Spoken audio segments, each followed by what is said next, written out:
I was going to do a video on how Dexter, the series, uses death as a way of avoiding progressing its story whenever there's a writing situation that makes it appear that we're going to get some kind of end game, where people are going to catch Dexter or otherwise complicate his life in a way that might get the story to be wrapping up soon. They find a way to get around having that progression, usually by removing a character who is in the way of him just getting away with this stuff forever.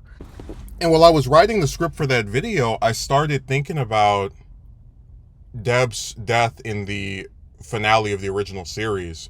And, I'm not breaking any new ground by talking about how dumb it was, but most people, when I watch their reviews of the final season, right, the final episode, Remember the Monsters, they usually only talk about like how it goes down and just the way it's done is very dumb. They don't really talk about the narrative issues and the botched messaging, just all the reasons that I would actually use to say this is a contender for one of the stupidest, dumbest, and most pointless deaths in all of television. The way it goes down, and again, this is something you'll hear from other people too, is that Dexter decides he doesn't need to kill the season's main villain, Saxon, so he just leaves him tied up for Deb to arrest. And Saxon is able to get the drop on her and shoots her. And at first it appears she's going to recover. She's been shot before. After having this reunion with Dexter and Quinn and whatever, she is found to have had a massive blood clot, and now she's in a persistent vegetative state. And then Dexter, feeling some act of mercy, decides to take her off life support and then dump her body in the ocean, which is where he would dump most of his victims. So symbolically, her being dumped in the ocean instead of being given a proper funeral is supposed to mirror this idea that she is one of Dexter's victims. She is his final victim. And the showrunners of this series, I believe it was the executive producer, said, "Oh well, we didn't plan originally, when the show started, to kill off Deb, but we mapped it out 2 years in advance, and we thought it would be a more fitting punishment for Dexter to have her pass away, and then he stays away from his son and serial killer girlfriend, and you hear all that stuff, and I'm gonna give you the real reason it happened. If you go and watch most Dexter season finales, they don't really mean all that much, like in terms of being followed up and serving as the basis for the entirety of the next season. Like if you watch the season 4 finale, right, which is the one that everybody remembers with Rita's death, after the first 2 or 3 episodes, and I'd say really once season 5 is over, Dexter's pretty much back to normal, just a single guy again, but still. You watch the ending of season 7, right? They take out LaGuardia, and she's, after her death, there's really nobody investigating Dexter. It's all been neatly tied in a bow. What I'm getting at here is that if season 8 were to end with Dexter fleeing to go to Argentina with Hannah and Harrison, a lot of people would rightfully conclude, oh, this is not the real ending. Yeah, they're saying this is the series finale, but they're going to try to bring this back in a few years. And they looked at killing Deb off as being able to do something that would have the magnitude of a series finale, right? To like go out with some major event, because if it's just all the Miami people, sitting around on their hands while Dexter tries to go with his fugitive girlfriend to another country, it's not going to feel as climactic, as conclusive.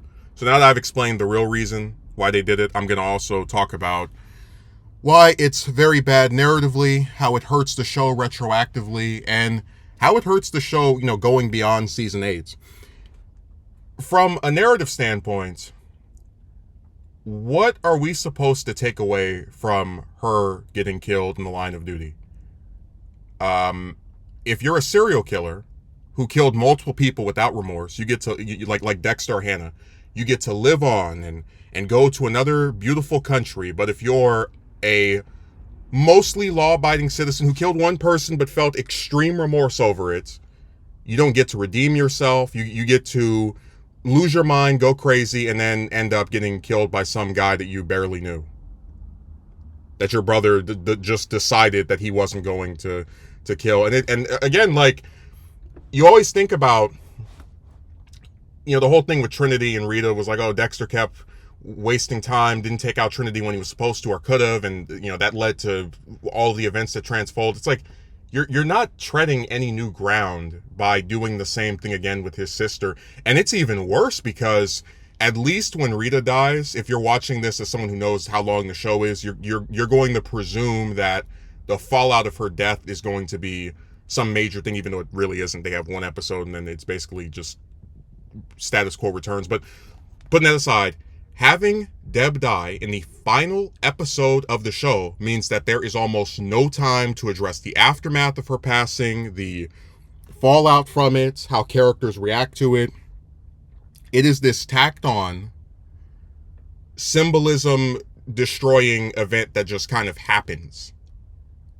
And what are you supposed to take away from this? Again, serial killers, they get to live on forever. They don't face justice. But if you kill one person and feel remorseful for it, you deserve to die. Also, I should point out that Jennifer Carpenter, Deborah's actor, said that she wanted Deb to die because she felt like it wouldn't be easy for her as an actress to just walk away from the character knowing she's still out there, and she didn't think she could have a happy ending. My thing is, actors are not always the best people when it comes to assessing what way the story should go or how their character's direction should, take place in. Like, I'm not saying she's wrong to have felt, this attachment to Deb that she could only get rid of if she knew the character was deceased, but it's not really a thing that benefits the story in the slightest.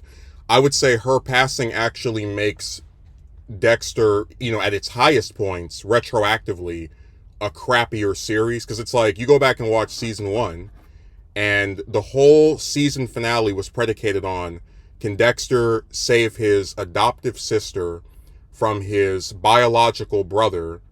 And it's a battle of can nature defeat nurture, or will it be the other way around, right? Can he save her from this? And when he chooses her over Brian, he is choosing the good that he was adopted into over the villainy that he was spawned from, or it is a rejection of that temptation. So if you watch season 1, and you know what happens in season 8, you're going to watch a character survive getting killed by a serial killer just to get killed years later by another serial killer. If you watch season 4, you're going to watch her survive getting shot just to end up 4 years later dying from getting shot, or being put in a coma from being shot. I mean, again, part of a good story is its ending, right? Being able to look at how everything went down and say, hey, this conclusion right here, this is satisfying. I know a lot of Dexter fans don't read the books. I'm not going to pretend I've read all of them, but I like her fate there so much better, in the sense that she is Dexter's other half. Not in the marital sense or anything, but just she is the person who is constantly the reminder of, with his upbringing or with their shared upbringing, he could have been a better person if he had, possibly had better help or whatever. And having her die, especially after all the things she went through, as really, truthfully, the most tortured character in that damn show, sends a message that if you survive traumatic things, right, the loss of a lover, the betrayal of a romantic partner, a near murder attempts, all of it's just going to lead you to that impending demise. You cannot escape the fate that was predetermined for you as a perpetual victim of circumstance. I'm going to let you guys in on a little secret. I saw Dexter years and years ago, right?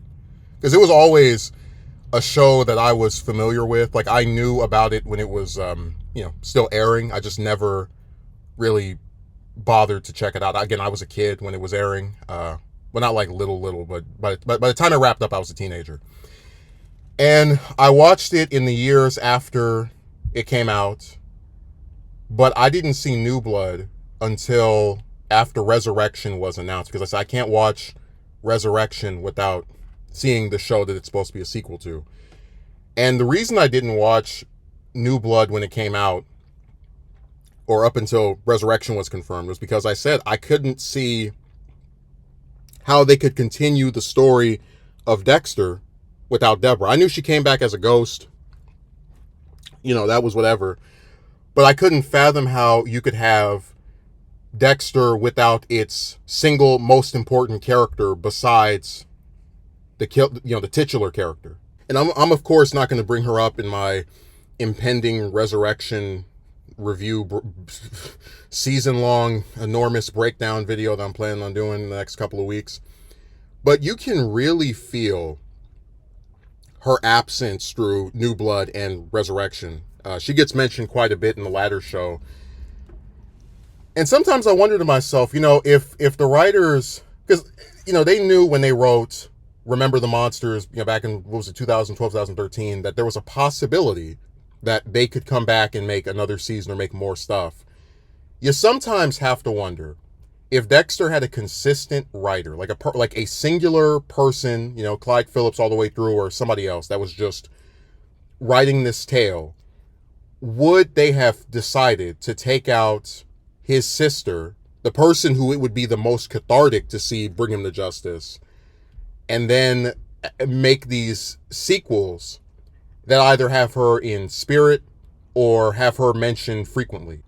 Again, we'll get into this when I make the other video on just how they use death to not progress the story, but at least with, Dokes and LaGuerta and, now Batista, again, as bad as those deaths were, specifically that last one, there was at least an idea that this is being done because we want to make sure that no one catches Dexter and prolong the story, whatever.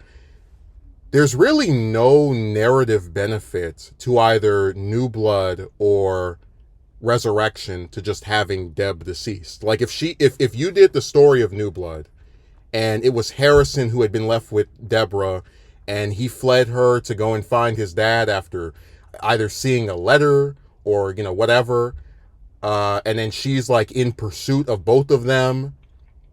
At the same time, her being there in, Iron Lake is kind of making the chief and the rest of these other people sort of suspicious of who this Jim Lindsay character really is. I mean, you can't tell me that wouldn't have felt more interesting than having every single person from the first show, besides Batista in like 2 episodes, not present physically in this other town.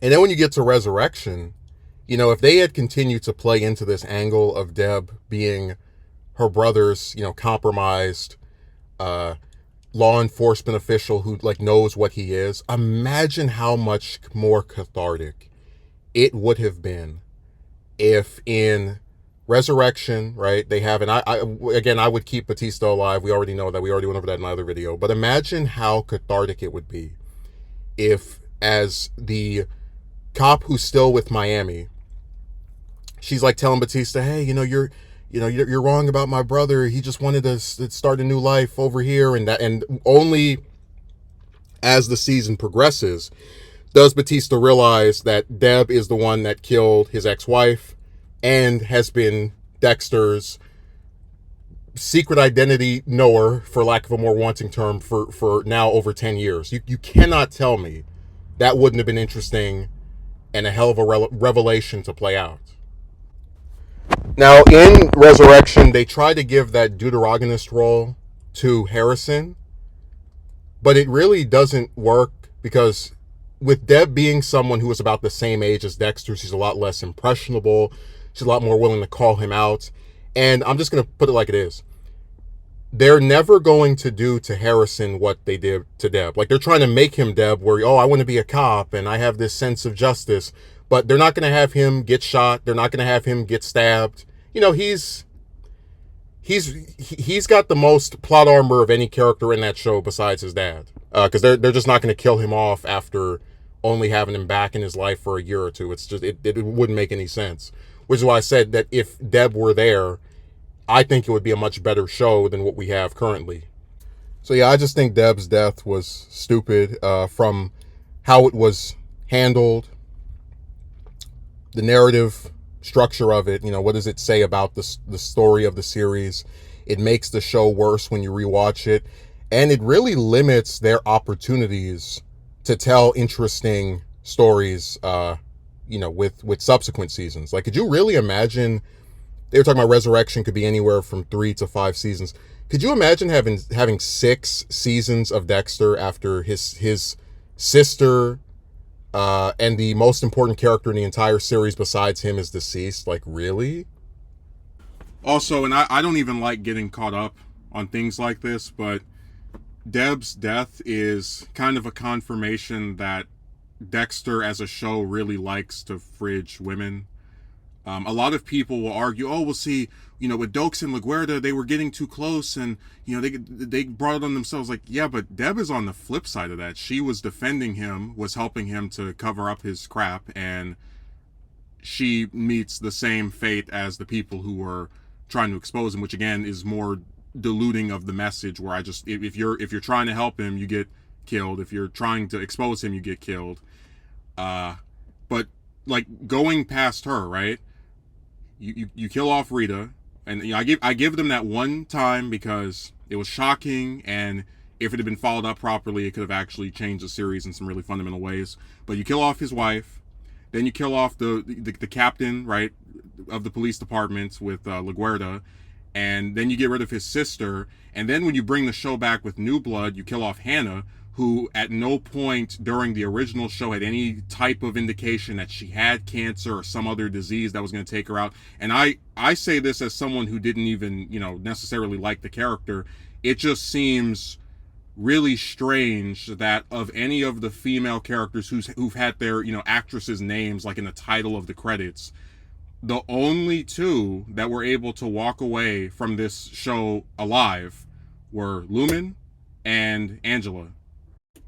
And a lot of people will defend this by going, oh, well, in Dexter, a lot of characters, it's like, the ratio, if you're a woman or a minority, is kind of way larger for some reason. Like, if you think about it, in the original show, of any of those main cast members, Batista survives, Masuka survives, Quinn survives, and Quinn survives even after doing the same thing Dokes was doing, just less hands-on.